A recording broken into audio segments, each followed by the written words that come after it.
Cry दुनिया के सबसे मजबूत क्लेन द ग्रीविंग सोल का लीडर है और उसकी विजडम और पावर के लिए उसका बहुत रेस्पेक्ट किया जाता है, लेकिन असलियत में वो एक टोटल वीकलिंग है और बस किसी तरह अपने काम से छुट्टी लेना चाहता है।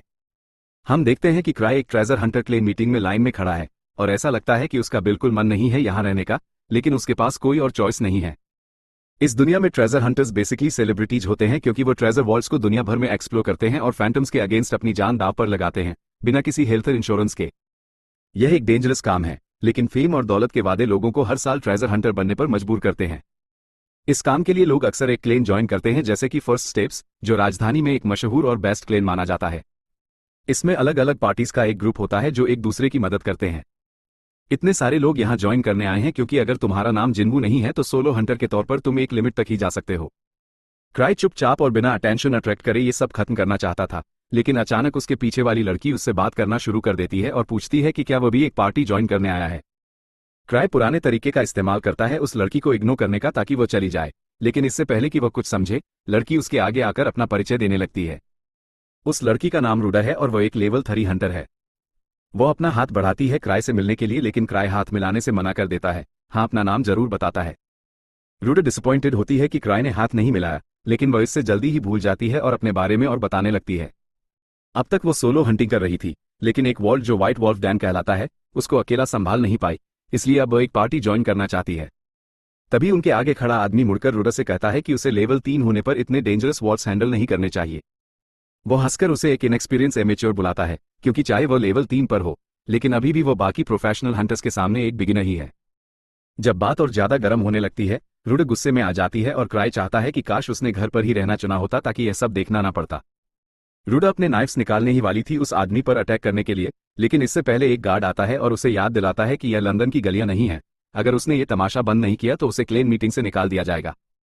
रूडा अपना गुस्सा संभालती है और नाइफ्स वापस रखकर अपनी गलती मांग लेती है, जबकि क्राई वहां खड़े खड़े प्रिटेंड करता है कि उसका इस सब से कोई लेना देना नहीं है। थोड़ी देर बाद क्राई क्लेन मीटिंग के अंदर पहुंच जाता है और रूडा अब भी उसके साथ है, क्योंकि यह जगह में उसका एक ही जाना पहचाना इंसान है। रूडा सब पावरफुल हंटर्स को देखकर हैरान होती है और थोड़ा ओवरवेल्म्ड महसूस करती है, क्योंकि उसने कभी ऐसे जगह नहीं देखा था। वो क्राई से पूछती है क्या वो पहले यहाँ आया है, तो क्राई कहता है कि यह उसका 5वां टाइम है। रूडा सोचती है कि क्राई तो शायद एक बेकार हंटर है अगर उसे बार बार रिक्रूटमेंट मीटिंग में आना पड़ रहा है। हंटर्स के बीच टैलेंट सब कुछ होता है, तो एक रैंडम आदमी भी अपना नाम कमा सकता है और रैंक्स चढ़ सकता है। रूडा एक पार्टी को देखकर जो दूसरी साइड फ्लैशी कपड़ों में है, क्राई से पूछती है उसके बारे में। क्राई बताता है कि वह पार्टी आर्क ब्रेव कहलाती है और आज जो पार्टीज रिक्रूटमेंट के लिए आई हैं उनमें सबसे स्ट्रांग है। उन्होंने सिर्फ 6 मेंबर्स के साथ एक लेवल 7 वॉल्ट कंप्लीट किया था, इसलिए उनका बहुत ज्यादा रेस्पेक्ट किया जाता है। अगर तुम्हें उनके लीडर आर्क रोडेन ने स्काउट कर लिया तो तुम्हारा हंटर करियर सफल होने की गारंटी है। रूडा और ज्यादा इंटरेस्टेड हो जाती है और एक कोने में पड़ा खाली डेस्क देखकर क्राई से पूछती है उसके बारे में, लेकिन उससे पहले जो आदमी पहले लड़ रहा था वो वापस आ जाता है और कहता है कि वह सब कुछ समझा देगा। रूडा को उस आदमी से बात करना पसंद नहीं था, लेकिन वो फिर भी समझाने लगता है और बताता है कि वो डेस्क ग्रेस का है, जो इस क्लेन के फाउंडर्स हैं। उन्होंने कुछ साल पहले राजधानी में अपना नाम बनाया था और द ग्रीविंग सोल के नाम से मशहूर हुए थे, लेकिन बाकी लोग यह नहीं जानते कि यह लेजेंडरी पार्टी में क्राई के बचपन के दोस्त हैं और उनका जुनून सबको पागल बना देता है। कुछ अफवाहें थी कि द ग्रीविंग सोल पार्टी आज रिक्रूटमेंट करने वाली थी, लेकिन उनका स्पॉट खाली है, इसलिए क्राई सोचता है कि यह अफवाहें झूठी थी। तभी एक लड़का जो द ग्रीविंग सोल्स पार्टी में अप्लाई करने आया था नोटिस करता है कि वह लोग अभी तक नहीं आए, तो वो गुस्से में आ जाता है। उसका विश्वास है कि एक दिन वो दुनिया का सबसे मजबूत हंटर बनेगा और इसलिए उसके लिए सिर्फ द ग्रीविंग सोल ही एक ऐसी पार्टी है जो उसके लायक है। क्राई उस लड़के को मजेदार पाता है, लेकिन रूडा कुछ कहने की हिम्मत नहीं कर पाती, क्योंकि उस लड़के का लेवल रूडा से ज्यादा है। तभी एक लड़की जिसका नाम टीनो है आती है और तैयार होती है उस लाल बाल वाले लड़के को मारने के लिए, क्योंकि उसके हिसाब से सिर्फ उसका हक बनता है द ग्रीविंग सोल्स पार्टी को ज्वाइन करने का। टीनो का पार्टनर उसे शांत करने की कोशिश करता है, क्योंकि यह सब तमाशा करने लायक नहीं है, चाहे वो लाल बाल वाला लड़का कितना भी एनॉय कर रहा हो। एक सेकंड के लिए लगता है कि सब शांत हो गया है, लेकिन फिर क्राई अपने फर्स्ट क्लास इंस्टिगेशन के साथ सब बिगाड़ देता है और अचानक पूरी रूम उस फाइट को सपोर्ट करने लगती है। सभी के हाथ खुल गए, अब तो टीनो और वह लड़का लड़ने के लिए तैयार हैं। क्राई को समझ आ जाता है कि यहाँ हाल बिगड़ने वाला है, इसलिए वो रूडा से कहता है कि बाहर चलती है। जैसे ही फाइट शुरू होने वाली होती है, टीनो का इरादा होता है उस लड़के को मार देने का, क्योंकि वो सिर्फ अपनी अचीवमेंट्स का घमंड कर रहा था। वो सोच रही थी कि मारने के बाद वो सॉल को बुला लेगी जो मर्डर चार्जेस हैंडल कर लेगा, लेकिन उसका प्लान तब बदल जाता है जब उसे एक फैमिली प्रेजेंस महसूस होती है। जैसे ही वो क्राई को देखती है, वह अपनी फाइट को भूल जाती है और सीधा क्राई की तरफ भागती है। क्राई इस सडन अटैक से घबरा जाता है और पीछे गिर जाता है। तीनों घबराहट में उसे मास्टर कहकर बुलाती है और पूछती है कि क्या उसने देखा कि उसने कैसे अपना गुस्सा खोया था वहां। तभी आग भी वहां आता है और क्राई को ग्रीट करता है क्योंकि वह उसके आने का इंतजार कर रहा था। क्लेन मीटिंग तब तक स्टार्ट नहीं हो सकती थी जब तक क्राई वहां नहीं आता, क्योंकि वो दोनों क्लेन मास्टर और द ग्रीविंग सोल्स के लीडर है। जो लोग अब तक क्राई को नहीं पहचानते थे वो ये सुनकर शॉक्ड हो जाते हैं, क्योंकि इसका मतलब है कि क्राई यहाँ का सबसे इंपॉर्टेंट इंसान है। लेकिन इतनी अटेंशन से क्राई को उलझन होती है और अब तो बस घर जाना चाहता है। कुछ सालों पहले जब क्राई और उसके बचपन के दोस्त राजधानी में पहली बार आए थे तो वो बिगिनर वॉल्ट्स को रिकॉर्ड टाइम में क्लियर कर रहे थे, लेकिन एक प्रॉब्लम थी। क्राई को बिल्कुल आइडिया नहीं था कि वह क्या कर रहा है। एक मॉन्स्टर ने उसे मारने वाला था, लेकिन उसके टीममेट्स ने सोचा कि उसने जानबूझकर अपनी गार्ड नीचे की थी ताकि वह बैट बन सके, और वह इसे मानते गए। लेकिन असल में तो वो मॉन्स्टर से मार खाने वाला था। सबका एक सपना था एक्सेप्शनल हंटर्स बनने का, लेकिन बाकी 5 दोस्तों के मुकाबले क्राई एकदम ऑर्डिनरी था। उसे पता था कि एक दिन वह पार्टी के लिए एक बोझ बन जाएगा, और वह नहीं चाहता था कि उसके दोस्त उसे उसकी कमजोरी के लिए नफरत करें। इसलिए उसने पार्टी छोड़ने का फैसला किया। लेकिन जब उसने पार्टी छोड़ने की कोशिश की तो उल्टी ही बात हो गई और उसे पार्टी का लीडर बना दिया गया। ये कैसे उसकी कट पोजीशन बनी जहां वह अपने ट्रूली टैलेंटेड बचपन के दोस्तों का लीडर है, लेकिन सच में तो क्राई सिर्फ रिटायर होना चाहता है। रुडा और ग्रेग को अभी भी यकीन नहीं हो रहा है कि वह पूरा समय क्लेन मास्टर से बात कर रहे थे। और जब क्राई अपनी चेयर में बैठे होते हैं तो आक आता है और पूछता है कि क्या क्राई लेट आया था ताकि वह आम लोगों की तरह क्राउड को ऑब्जर्व कर सके। क्राई इसे मना करता है और कहता है कि वह बस ज्यादा सो गया था, लेकिन आक उसकी बात नहीं सुनता और पक्का मान लेता है कि क्राई ने जानबूझकर लेट एंट्री की थी। क्राई जितनी बार भी एक्सप्लेन करने की कोशिश करता है लोग उसे गलत समझ लेते हैं और यह गलत समझते हैं कि वह वैसा है जैसे लोग सोच रहे हैं। टी को पसंद नहीं कि आक क्राई के इतने करीब है, इसलिए वो चाहती है कि आक को प्लेन से निकाल दिया जाए। लेकिन क्राई ऐसा नहीं करेगा। टीनो एक लेवल 4 हंटर है जो क्राई के बचपन की दोस्त लिच का अप्रेंटिस भी है, इसलिए वह उसके आसपास ही घूमती रहती है। आक क्राई से पूछता है कि क्या उसके पास रिक्रूटमेंट के लिए कोई अच्छे कैंडिडेट्स हैं, लेकिन सच तो यह है कि अभी पार्टी में नए मेंबर्स की कोई जरूरत नहीं है। हालांकि क्योंकि आक लगभग कभी नए लोगों को रिक्रूट नहीं करता, क्राई इस मौके का फायदा उठाता है और पूछता है कि क्या आक सच में उसकी रिकमेंडेशंस को सीरियसली लेगा। आक कहता है कि वो किसी को भी एक्सेप्ट करेगा जो क्राई चुने, और यह बात सबको सरप्राइज कर देती है। वाइस कैप्टन उसे रोकने की कोशिश करता है, लेकिन आक उसकी बात नहीं सुनता और कहता है कि जो भी क्राई चुनेगा वो वर्दी होगा उसकी पार्टी को ज्वाइन करने के लिए। तीनों शर्म से लाल हो जाती है क्योंकि उसे लगता है कि आक उसे रेकमेंड करने की सोच रहा है, लेकिन वह आक को पसंद नहीं करती तो थोड़ी कॉन्फ्लिक्टेड है कि उसे एक्सेप्ट करे या नहीं।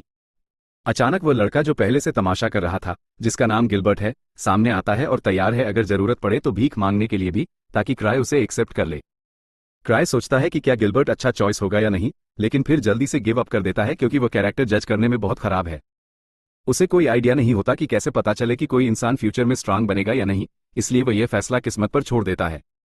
क्राई गिलबर्ट को कहता है कि वह उसे रेकमेंड करने के लिए तैयार है, लेकिन एक कंडीशन के साथ।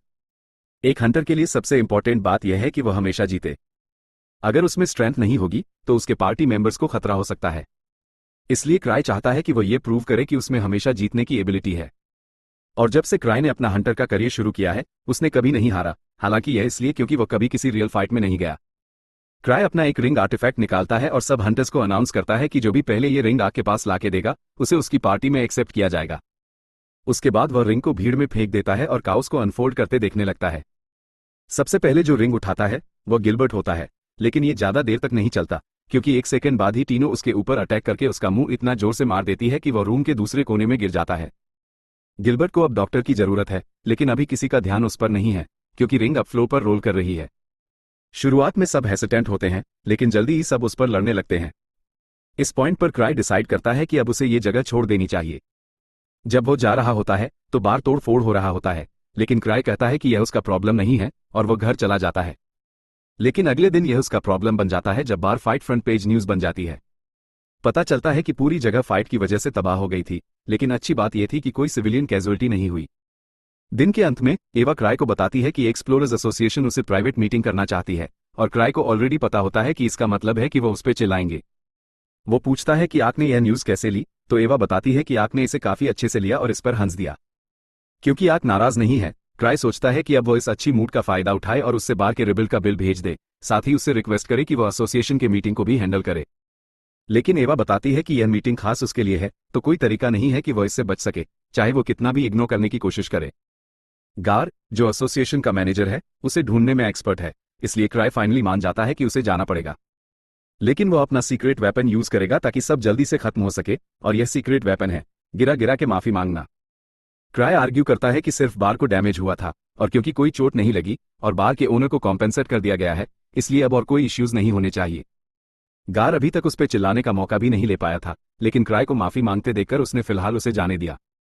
लेकिन चाहे कोई ऑफिशियल कंप्लेंट्स ना हो, उसको अपने एक्शंस का रिस्पॉन्सिबिलिटी लेना पड़ेगा और इसी वजह से गार उसे एक क्वेस्ट असाइन करता है और क्राई के पास इसे मना करने का कोई हक नहीं है। एसोसिएशन के पास कई तरह के क्वेस्ट होते हैं जो हंटर्स के लिए आते हैं, लेकिन इतनी ज्यादा रिक्वेस्ट होती हैं कि कुछ क्वेस्ट तो इतनी डिफिकल्ट या फिर कम पेइंग होती हैं कि कोई उन्हें करना नहीं चाहता। ऐसे क्वेस्ट को हंटर्स चोज कहते हैं और क्राई बिल्कुल नहीं चाहता कि उसे ऐसी कोई चोर मिली हो। तो वो ड्रामा करता है और कहता है कि वह इतना इंपॉर्टेंट है कि ऐसी छोटी मोटी चीजों में नहीं उलझ सकता। लेकिन गार उसे इस बार काम छोड़ने नहीं दे रहा, इसलिए क्राई को मजबूरन एक क्वेस्ट चुननी पड़ती है। क्राई क्वेस्ट बुक खोलता है और सबसे आसान क्वेस्ट ढूंढने लगता है। सभी अवेलेबल क्वेस्ट्स में सबसे लोएस्ट लेवल 3 है, तो वो वही चूज करता है। उसका प्लान था कि यह काम आग पर डाल दे, लेकिन जब वो उसे ढूंढने जाता है तो टीनो उसे बताती है कि आग अभी कुछ नोबल्स के साथ मीटिंग में बिजी है। आग काफी देर तक वापस नहीं आने वाला और कोई और भी यहाँ नहीं है, इसलिए अब क्राई के पास अपना काम छोड़ने के ज्यादा ऑप्शंस नहीं बचे। तभी उसकी नजर टीनो की उंगली पर पड़ती है जिसमें वो क्राई की रिंग पहनी हुई है, मतलब उसने कल का छोटा सा गेम जीत लिया था। लेकिन अभी वो बात छोड़ो, क्राई उससे पूछता है कि क्या वो अभी फ्री है। टीनो एक्साइटेड हो जाती है क्योंकि उसे लगता है कि क्राई उसे डेट पर ले जाना चाहता है, लेकिन उसकी डिसअपॉइंटमेंट के लिए क्राई उसे कहता है कि उसके लिए एक क्वेस्ट है। ये सुनते ही टीनो तुरंत भाग जाती है, लेकिन चाहे वो कितनी भी फास्ट हो, क्राई के पास अपने तरीके हैं उसे पकड़ने के। क्राई अपने चेन डॉग सिल्वर को बुलाता है और उसे टीनो को पकड़ने के लिए बोलता है। थोड़ी देर में क्राई टीनो को एक चेयर में बांध लेता है ताकि वो उसके साथ क्वेस्ट डिस्कस कर सके। टीनो को धोखा महसूस होता है क्योंकि वो सिर्फ क्राई के साथ डेट पर जाना चाहती थी, लेकिन अब वो उसे जबरदस्ती इस घटिया क्वेस्ट पर भेजने की तैयारी कर रहा है। क्राई पूछता है कि क्या प्रॉब्लम यह है कि टीनो ये क्वेस्ट अकेली नहीं करना चाहती। टीनो जवाब देती है कि अगर क्राई उसके साथ आए तो उसे कोई प्रॉब्लम नहीं होगी, लेकिन इसका मतलब होगा कि क्राई को एक्चुअल काम करना पड़ेगा जो उसके बस का नहीं है। इसलिए क्राई डिसाइड करता है कि वो टीनो को कल मिले हुए हंटर्स के साथ यह मिशन पर भेज देगा। ये था एपिसोड 1 का अंत। अगला पार्ट मिस ना करने के लिए सब्सक्राइब करें।